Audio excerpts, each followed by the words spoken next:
Okay. Okay, well, good morning, everyone, or afternoon, wherever you are, and welcome once again to Renew Your Spirit. As usual, I'm Lynn Gaffin, and I am here today with Larry Krips. Larry comes to us from, where are you today, Larry?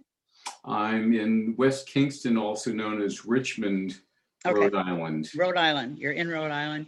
You started out, or you spent most of your life in New York, I understand. That's correct. About half my life was in Manhattan and out in the island and in Queens.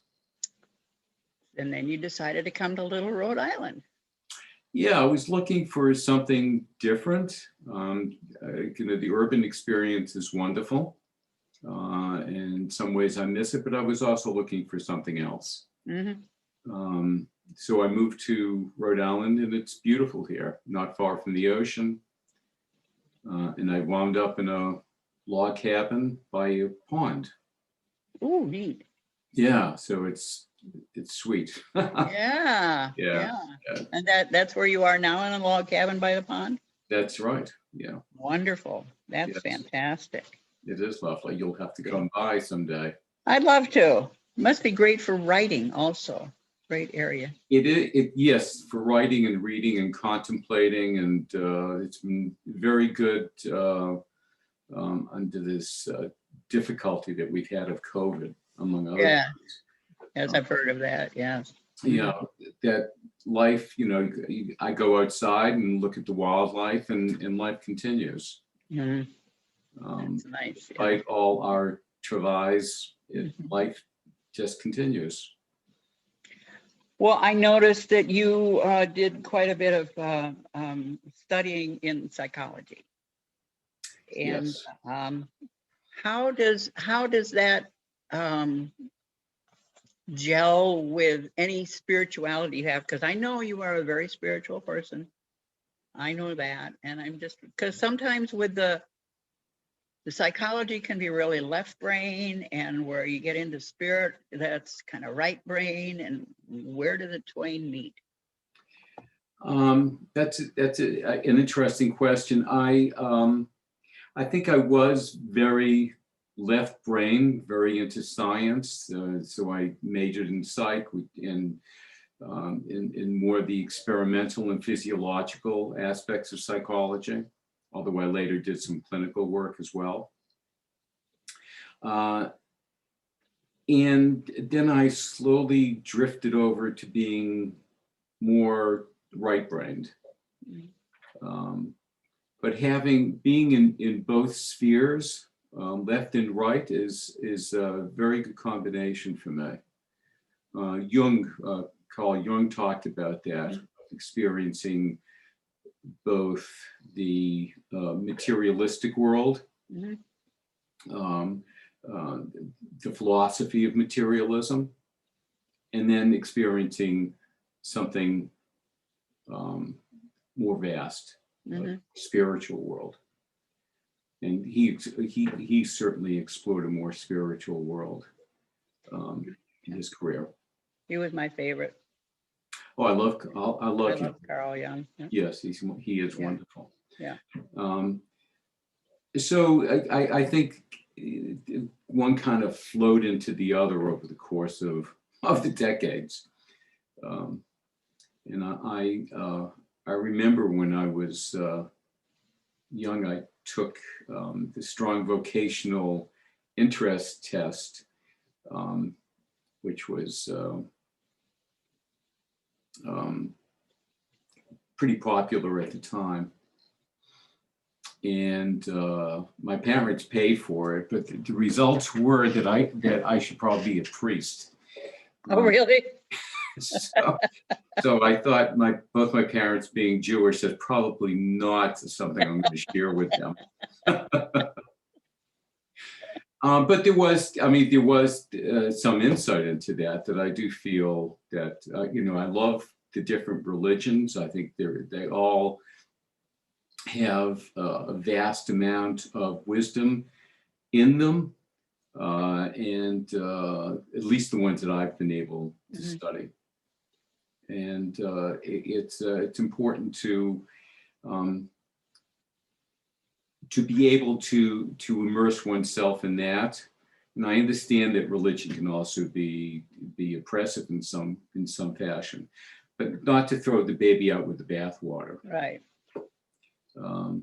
And I find all religions, Judaism, Islam, I mean, in the major religions, Christianity, different forms of that, all have very profound wisdom to them. Mm-hmm. Oh, I think so too. Absolutely. Yeah. Now, how did when did you get into the spiritual realm, spiritual ideas of it all? Well, I think I was into it a little bit in college. I loved the philosophy of religion course that I took, but I really didn't pursue it. I was very caught up in they got to earn money and well, Yeah. And it wasn't until the 1990s that I got Neil Donald Walsh's book, Oh, yeah. Conversations with God. Oh, yes. And I remember reading that in 1997. I was taking my daughters to a dance class and I started reading in the lobby.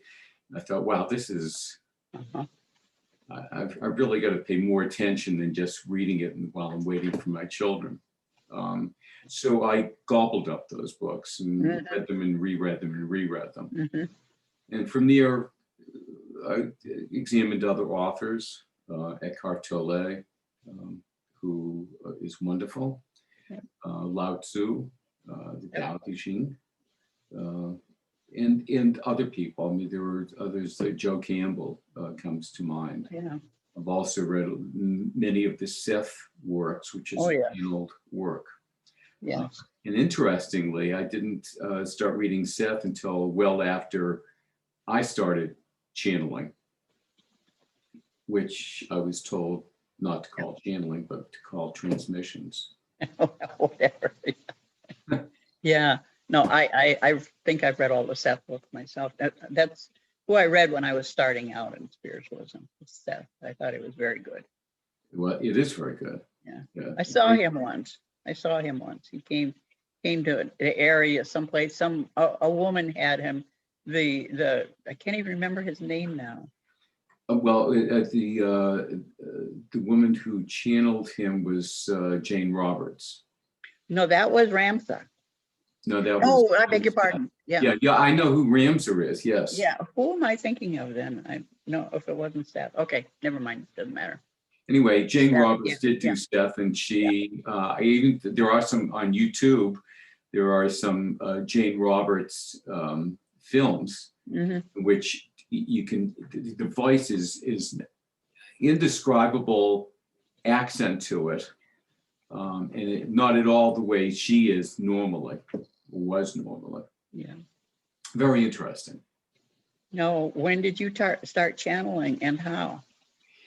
I started in April of 2005 was the first time I channeled, and I was just doing it as a kind of a goof. Just, kind of a what if. Yeah. And things just started coming. And so I've been doing it these years. I have a few hundred pages of transmissions, which have been wonderful. Many of them are geared directly toward me and issues that I'm dealing with at the time. Either I ask for advice or am given advice whether I want it or not. Yes. So it's interestingly, the more personal some of these issues got, the more universal they became. And that turned out to be a very powerful aspect of this. I started writing poetry somewhat earlier than that.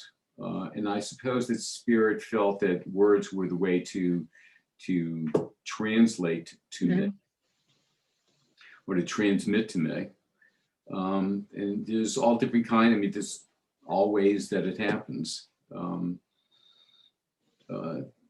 so I started writing what I didn't know what it was in 2002. I just was writing just because I was going through a difficult time and needed some kind of outlet for expression. And it wasn't until a couple of years later that I thought, I wonder if someone would consider this poetry. Whatever it is, I keep on doing it. Yes, you've done some beautiful work. Let me tell you. Yes, this book that you sent me, which I love, A Soul's Way, Soul Speak, for anybody who is interested. Well, kind of hard to see it with the background, but trust me, it's there. When you have that kind of a background, you can't see. You can't see it. You have to have a regular. Okay, you've got one. Copy here, so okay, there you go. That's much better. Yeah. And interestingly, there's a great story that goes behind this, which is just one aspect of it. You see what looks like a bird there. Right. Okay. Do I have it upside down? No. Okay. Yep. So I'll go into that story because it's. Yes, I was going to ask you about it. It's an interesting story. I was involved at a Road Camping Conference Center and at something called the Men's Wisdom Circle. Which was wonderful. And we would do that every year for about a week. A bunch of men would get together and we would spend the week together exploring our masculinity and life, etc. And it was wonderful, a great bunch of guys. One of the things we would do, among the things that we do every year, would be to do continuous breathing, which was developed in the 60s as an alternative to taking acid, dropping acid, which I never did. But this was developed to take the place of that, of having a safe way to have, I guess, psychogenic experiences.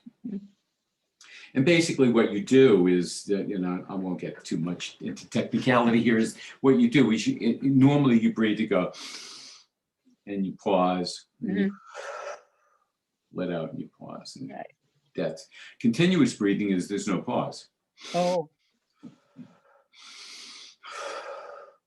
And you do that. Now I studied with someone, a fellow from Mexico who would do it for about 40 minutes, but the guy I studied with originally would do it for 2 hours. Oh my Lord, don't you hyperventilate? You hyperventilate, exactly. Oh my. So, and you do it with somebody who can watch you. And if you need help, whatever it is, that they'll be with you and help you. So I did that. I've done that maybe 15, 20 times. And this particular time that I did it, which I have a copy of, that was in June 16th of 2009. So I was doing this and nothing happened. And it's one of those things where if you have expectations, things don't work. Right, yeah. So I just dropped the expectations and just whatever happened, happened. And suddenly I realized that I was looking at something. What I was looking at was, and I don't want to get into too much detail because it'll get to be a long story. What I was looking basically was a Thunderbird. Which was black and set in what seemed like a shiny pewter, which was set in granite. And I was both I had my eyes closed and was blindfolded, so there was nothing I could see outside of me. So I'm looking at this, I don't know for how long, and it just stayed constantly in my field. So I decided I'm going to reach up and try to touch it. And despite the eyes closed and blindfolded, I could see my hand go up, unable to touch anything because there was nothing there. Right. And then did it with my left hand, and I could see my left hand going up. Well, I had a very profound, transcendental feeling that went along with this that was very powerful and stayed with me. And I did get a transmission afterwards and realized that it was a relief, that there was a release, a Native American, that I had given voice to a Native American who had provided the vision. Well, this kept reverberating. The next year I did have another experience of that with a different kind of Thunderbird, but in the interim, a lot of different things happened. And I'll tell you a few of the stories. And it could go on and on. A friend of mine, this was soon after I had come to Rhode Island, and a friend of mine who loved to take photographs and just bought a new toy for himself. And we and his partner went up to Providence to see the fireworks, which I'd never seen. And he took a bunch of pictures and they were beautiful. And he calls me the next day and said, I sent you some emails with some of the pictures. And sure enough, in the pictures is this. Oh my gosh. Which was not in the fireworks. You couldn't see this in the fireworks. They were regular fireworks. I don't think they could even do something. Right. Yeah. And there were several photos of this. And it turns out that my friend Al, who took the picture, is very good at somehow taking pictures of things that don't apparently exist. Oh my gosh.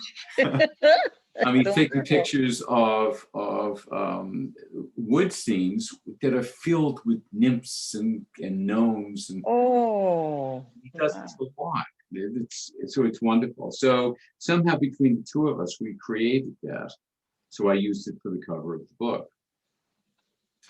Also, at one point, his partners called me and said, I'm going to Providence to pick up my new used car. And I said, that's great. I said, can I help you? And he said, yeah, you could drive me up and I could get the car and we drive back. And so I said, sure, of course. So we drove up there and I said, as long as you let me play with your car. And he did. And that same day I should go back because there's another story precedes that. I'll get back to this. That the next day after I had the vision, the guy who was with me, we were going to lunch and he picked up what seemed like a random stone on the drive that we were walking on the way to lunch. And he said, this reminded me of the black stone that you talked about in the transmission, so I want you to have this. So I did. Later on, I looked at it and I said, there's something in here. And it looks like a bird. Wow, what the heck? Oh my God. Anyway, I put it in my toiletry case and forgot about it actually. And 2 weeks later, I was going someplace else and I took out, what? So I took my electric toothbrush and brushed get the dirt off of it. And sure enough, it was a bird. Oh my gosh. So a friend of mine who I used to have a poetry group. Guys would play background music to my poetry. It was called, we ran that group for a while. Anyway, he's also a jeweler. And I said, well, I have this piece. Could you set it for me? And he did. Well, he called me the day I picked up the car with my friend, Bernie. And he said, well, meet me at 5 o'clock at this jeweler and I'll give you the piece. So right after I picked up Bernie's white 1967 Thunderbird that he just got. Oh dear. I went to see my friend, the jeweler, and he had set the piece for me. And I've been wearing it ever since. I wear it all the time. I never take it off. And he said, it's funny about this piece. He said, I don't know if you can see it. You probably can't. There are little prongs on it. He said, I've done hundreds of pieces. This is what I do for a living, mainly. He's a wonderful musician, but mainly he made his money through making jewelry. So he said, I pushed the prongs down And then I pushed it over. That thing looks like a bird. And then he said, and I pushed it down and it sprang up. And he said, well, I pushed it down again and it sprang up. Oh my gosh. He said, so I pushed it down a third time and it sprang up. And he said, so I cut it off. He said, I've been a jeweler for 35 years. That never happened to me. Oh my gosh. He said, there is some kind of energy in this. And indeed there is. And other people who have actually, someone from your spiritualist church was doing Reiki with me, and she said, after she finished, she said, there was a Native American chief with full headdress behind you, and someone else had seen him at another time. And she said, and there was this huge bird with the talons on you, holding onto your heart, which was your bird, yeah. I had not told her the story at all. Oh my gosh. So those things keep happening. It could be, there's different ways to interpret that. It could be that I'm simply manifesting that which I wish to manifest because I feel so passionate about it. Mm-hmm. Or it could be that there is a Thunderbird, or it could be both. Yeah. So interesting anyway. So well, anyway, your spirit animal is a Thunderbird. That's powerful. That's powerful. And interestingly, the Thunderbird is mainly Plains Native Americans use the Thunderbird as an important creature in their religion.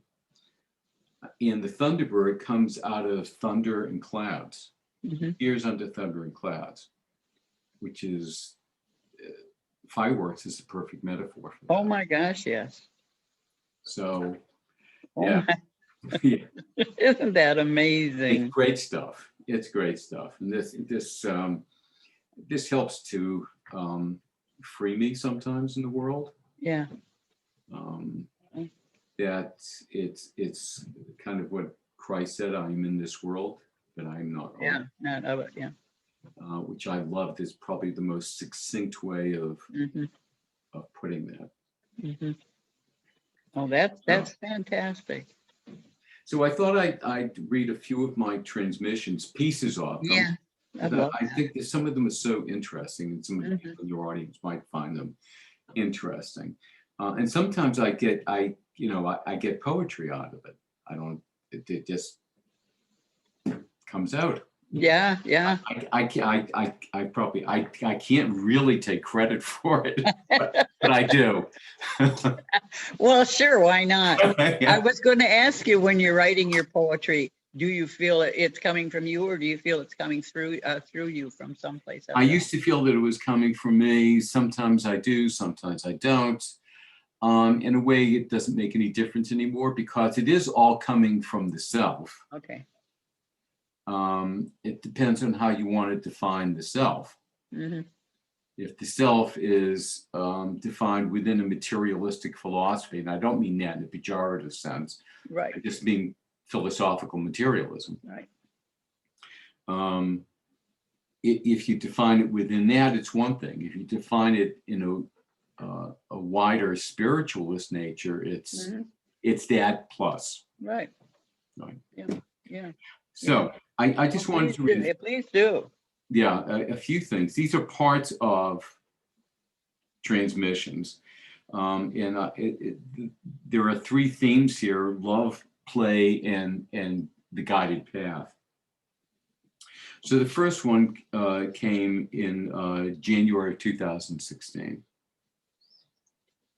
Do not underestimate the power of love. You may not understand this tool as one guiding the individual to powerful rejoinders to the possibilities in this world.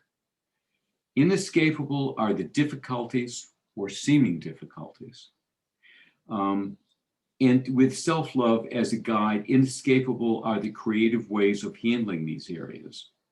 You must, therefore, love the self. Cherish that which you are. Just as you might regard a loved one's quirks as something simply part of who they are and therefore lovable, you can and could regard so-called quirks, formerly known as faults, in yourself as just one of those lovable traits, somehow part of what makes up that whole you so love. Love. Just as we have said before, the way to deal with the world is to love the world and all in it. Love the world, love the self. World, self, interchangeable words, leading to the same effort, the same result. But remember, loving the self may present to you the same intransigent issues you may and do find in loving the world. Love, simply love.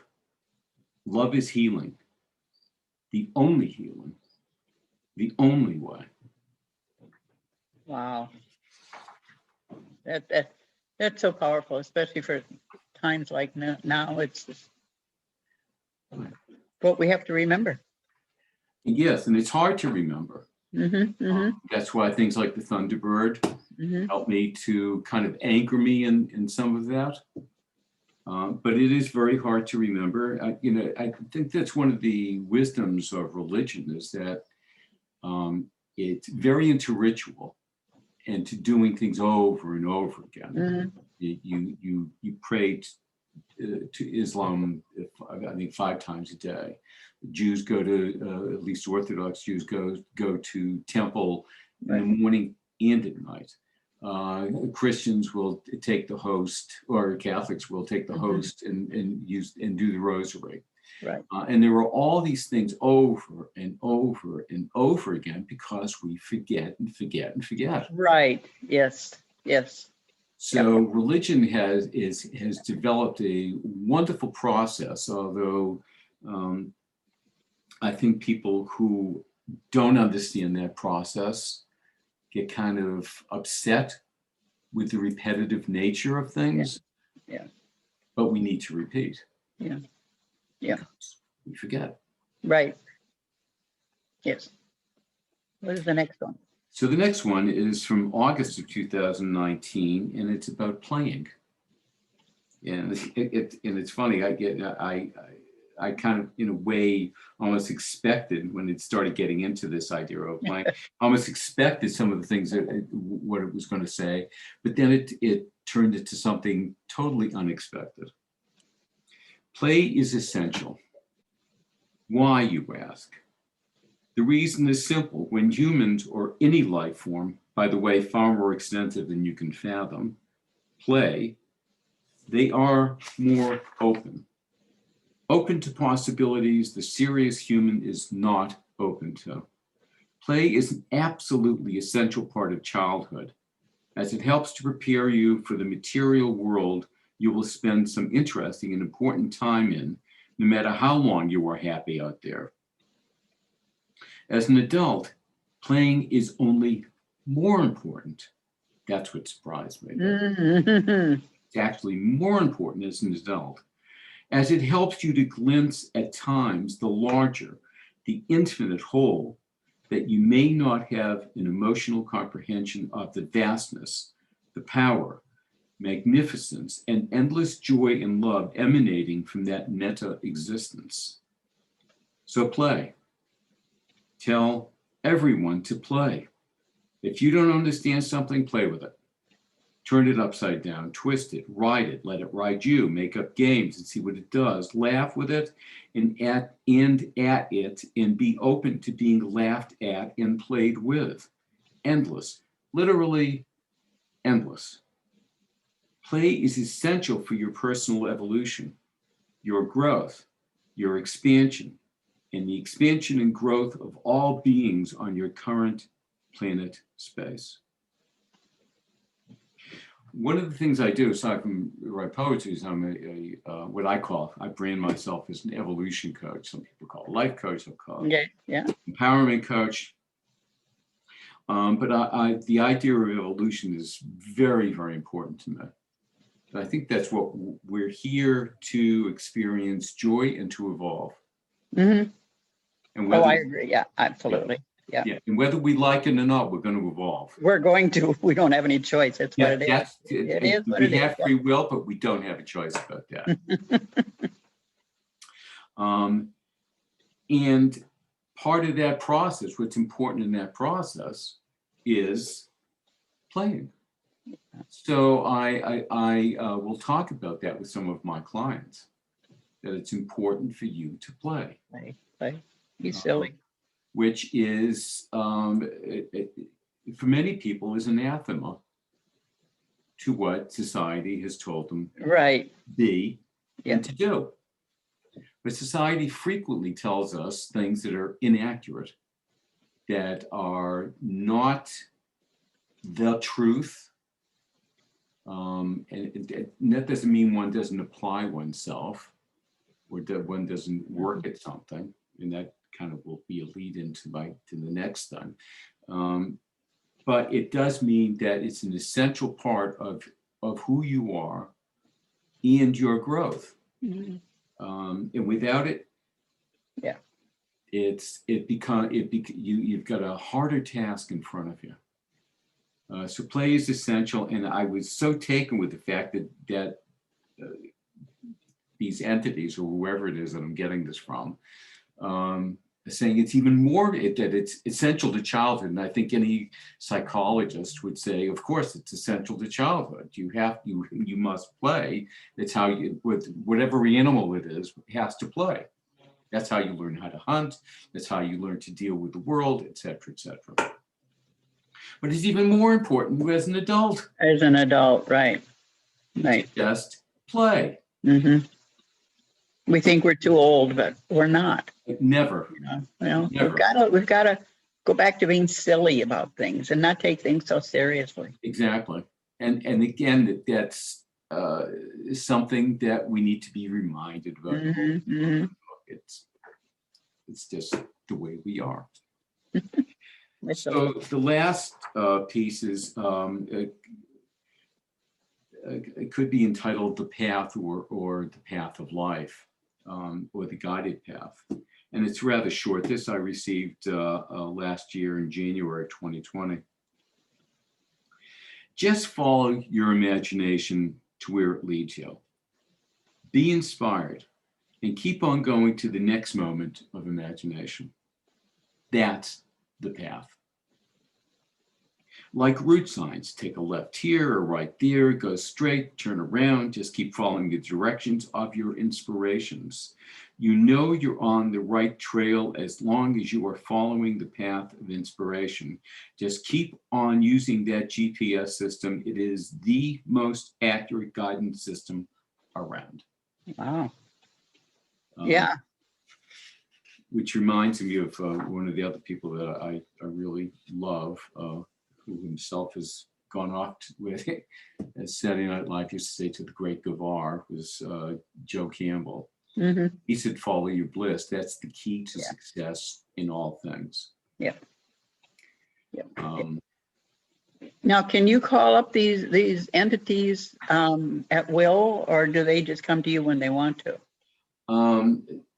Both have happened. I remember actually years ago going out one night, and I went to a bar and hung out at the bar and came home and then went to sleep. And in the middle of the night, I started getting something, and I said, no, I'm tired.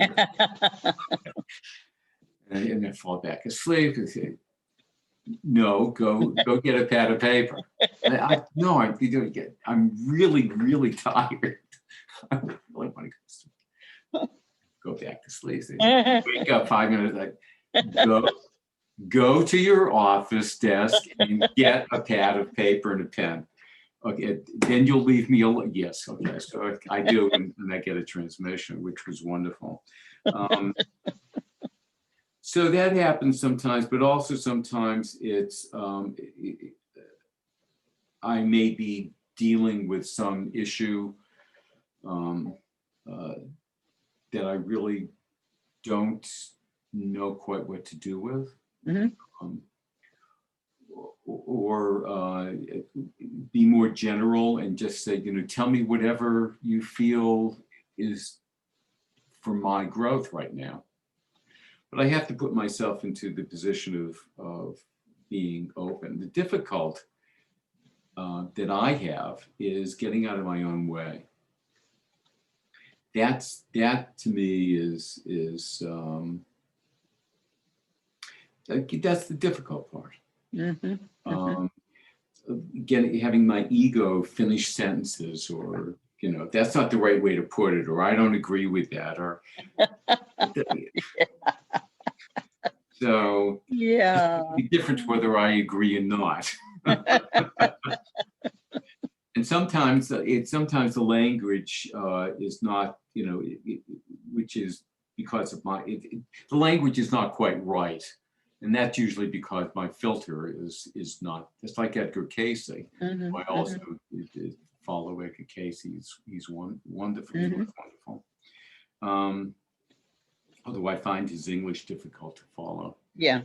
But so I can correct things later on if it's dramatically off or something was, because it was just my filter that wasn't doing such a hot job.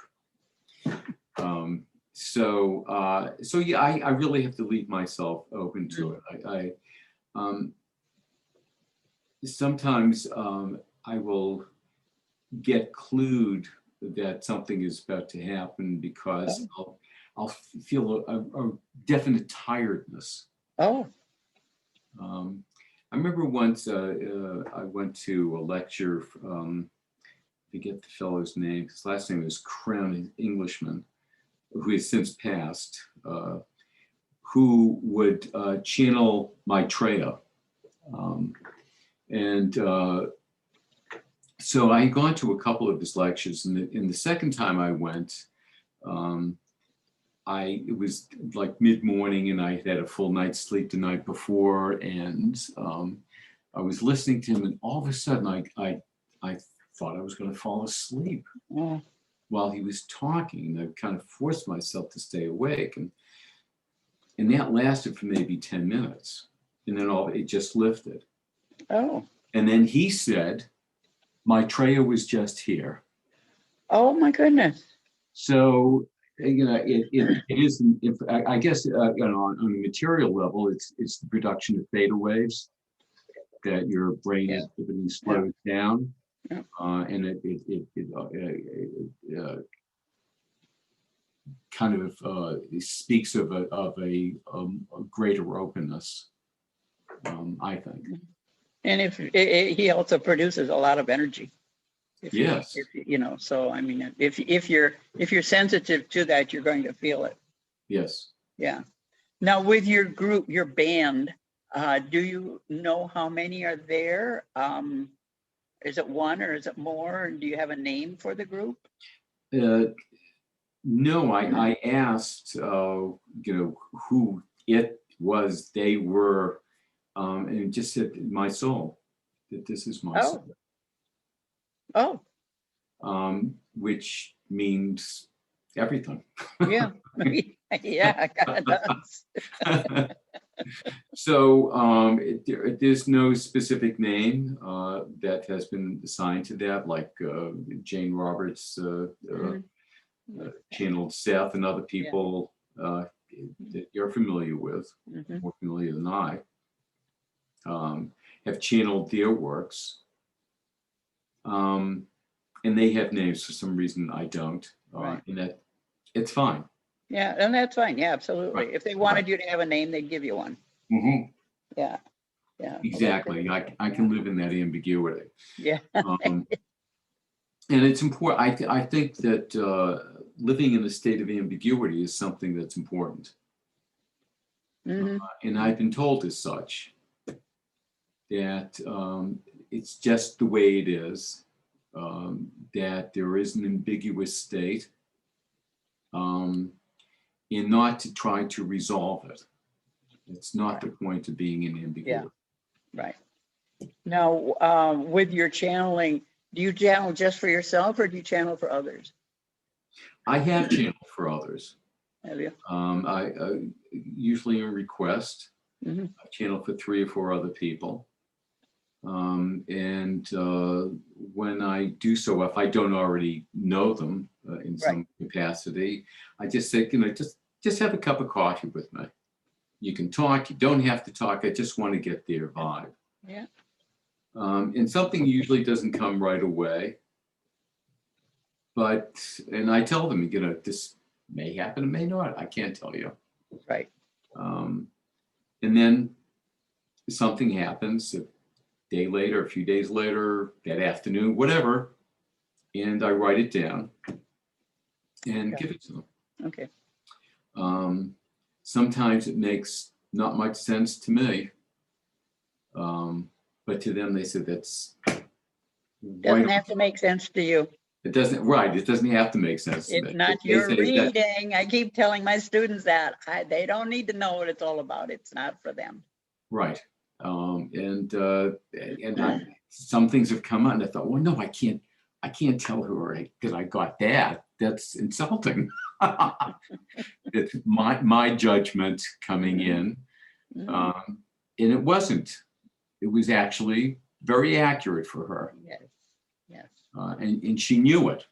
So she was open enough to just accept what truth was, which is a big deal. Yes, it is. That's a big deal. Now, have you worked with your daughters? Well, unbeknownst to them.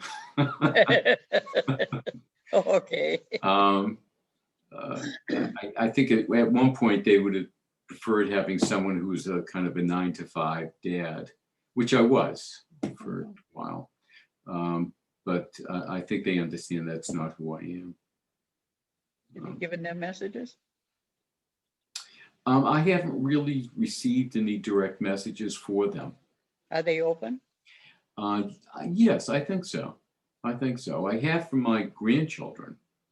When they were born, my youngest grandchild, Sophie, who's now 4, I got her energy right away.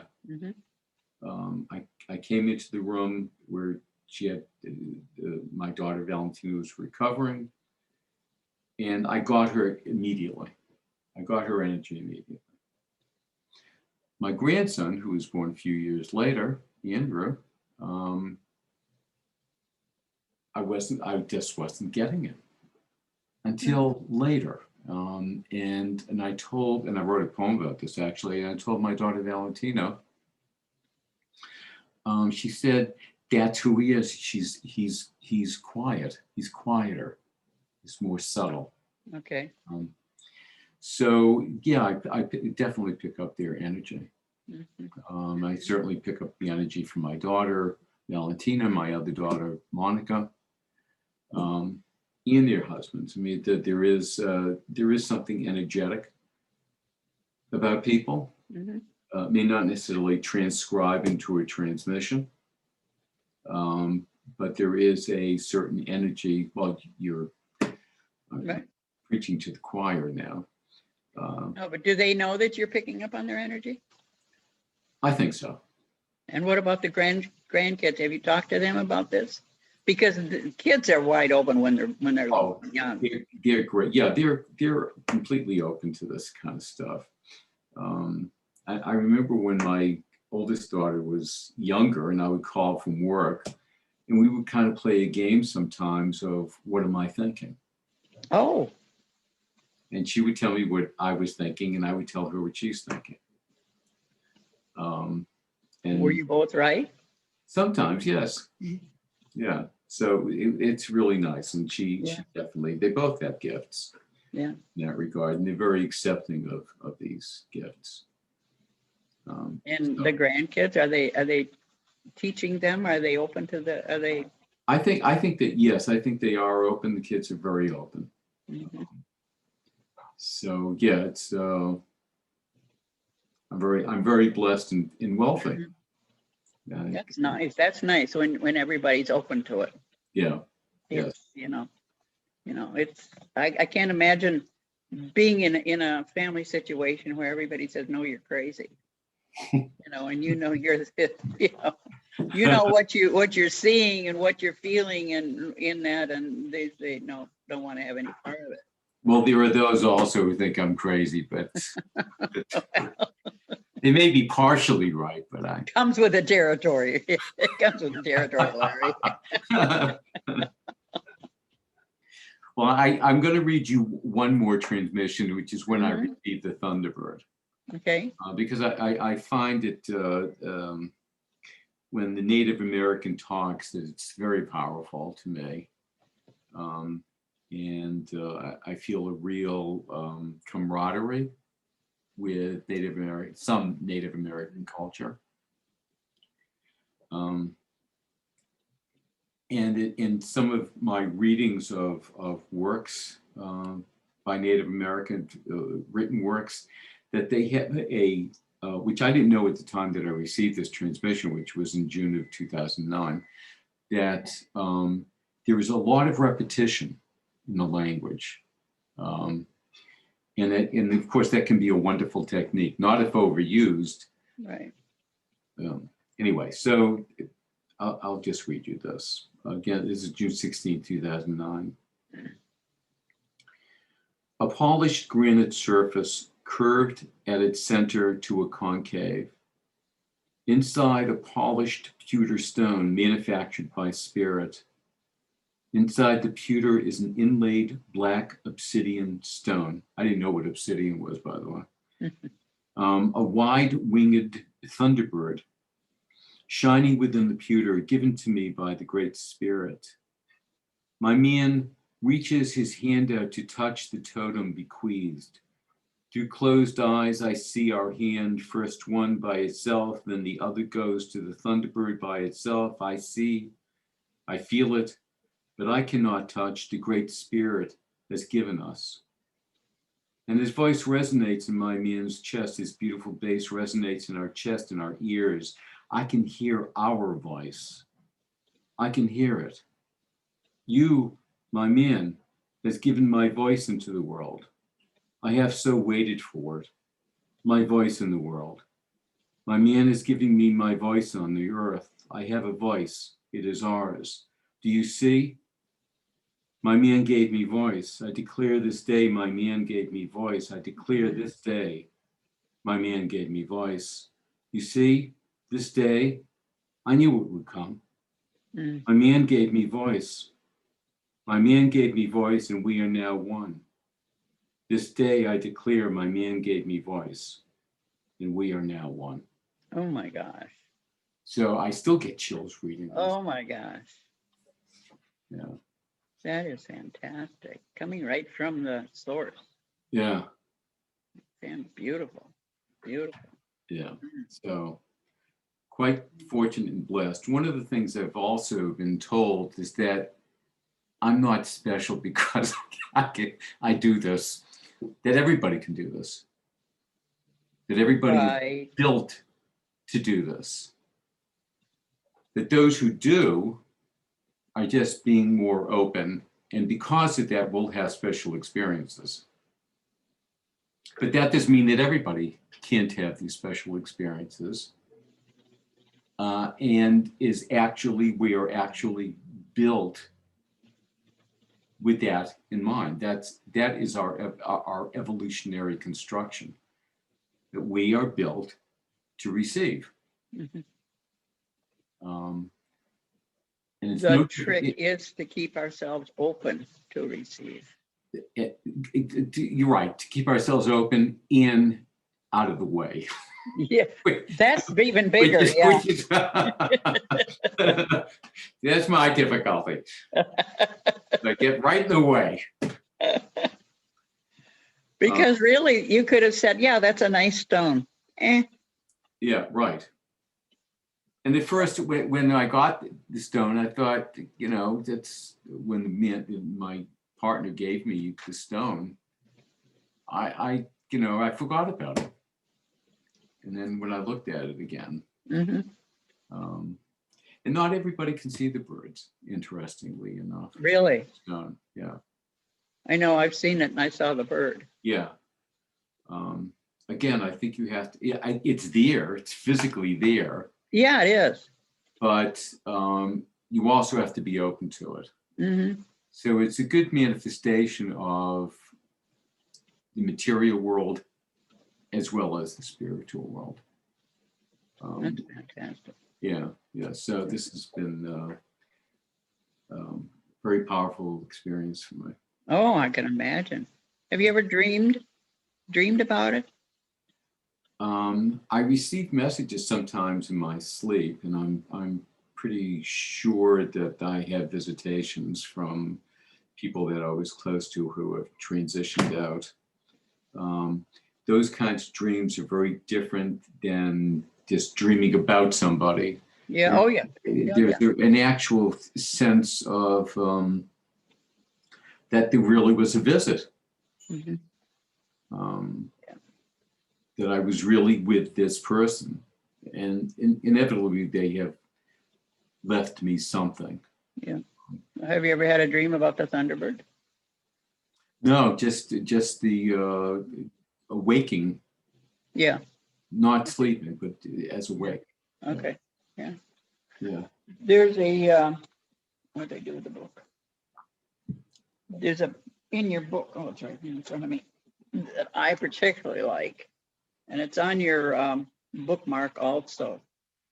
That I'd like you to read. It's to overcome is to heal. Oh yes. What page is that on?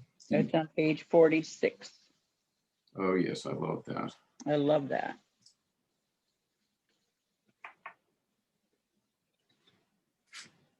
Yes. The soul's way to overcome is to heal. Before I do that, maybe I should explain Mm-hmm. what this is that this is a poem of 49 lines that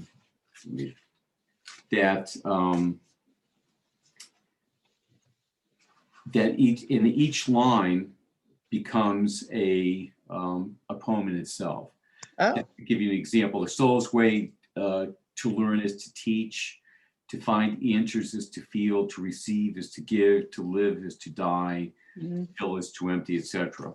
So those that initial poem generates 49 other poems, and that's what the book is. Okay. So this particular one, if I can get back to it, is the soul's way to overcome is to heal. If my enemy could only see the truth of misguided feelings and efforts, if my enemy could but know her truth is sufficient only to her and no one else, if my enemy would dream another dream where she is not the center of the world, if my enemy healed her misconceptions, the wiring in her head, the mismanagement of her heart, if my enemy realized her faults are mere reflections of mine, serving me well by exposing burdensome wounds, so my healing causes my enemy to disappear. Mm-hmm. And that can be taken a couple of ways, but I don't know. It sounds to me like the enemy is within. Yes, always. One of the things I'm always discussing with my clients is that it appears that everything is out there, Mm-hmm. but everything is actually Mm-hmm. in here. Yeah. It's like walking into a theater, an auditorium, where the screen is 360 degrees around, Mm-hmm. and you sit in the center of this, and you are the director and the producer and the filmmaker or videographer. Mm-hmm. That you're the actor, and you're all the other actors. So everything that you say is simply you. Mm-hmm. So that that the experience of life is always giving you feedback. always, because that's you. You are in my view right now, my purview, my emotional purview, because you're reflecting something about me, which I rather like. Oh, thank you. But sometimes things are reflected back to me. They're all right. I don't like that. Yeah, I know. But that kind of guidance is wonderful. I mean, that's really wonderful guidance.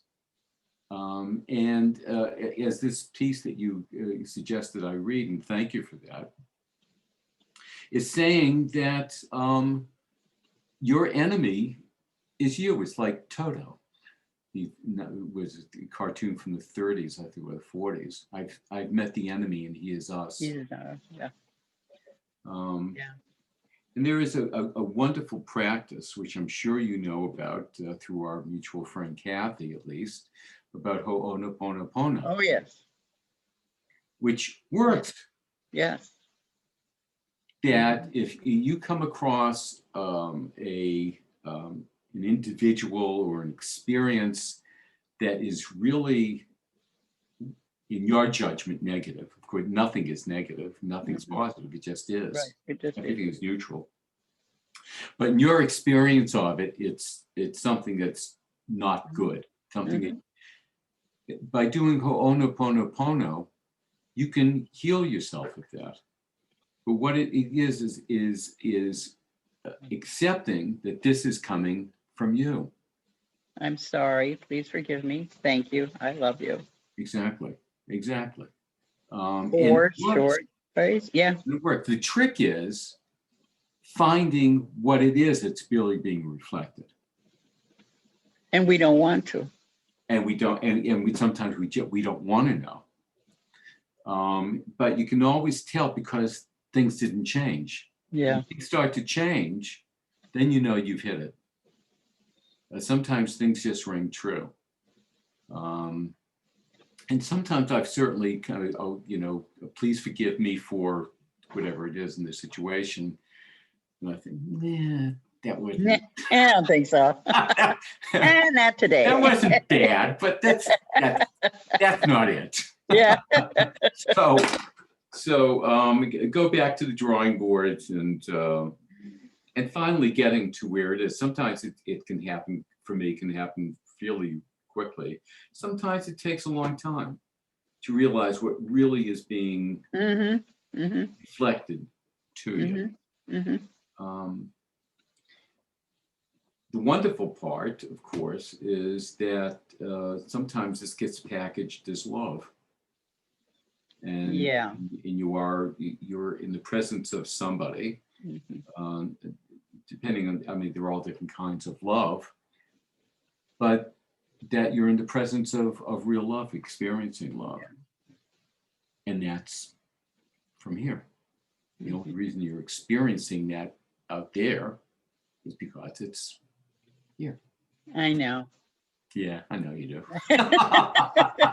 I don't like it, but I know it. I have to keep reminding myself, and I'm forgetting it.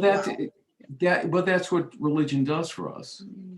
Now, I don't consider myself a religious person, but that again, getting back to a previous part of our conversation, that kind of repetition is important because we just keep forgetting. I mean, I certainly do. I just keep forgetting. Oh yeah. I think we all do, and I think that's part of humanity. I think it's part of being human. And didn't have anything to learn. Why would we be here?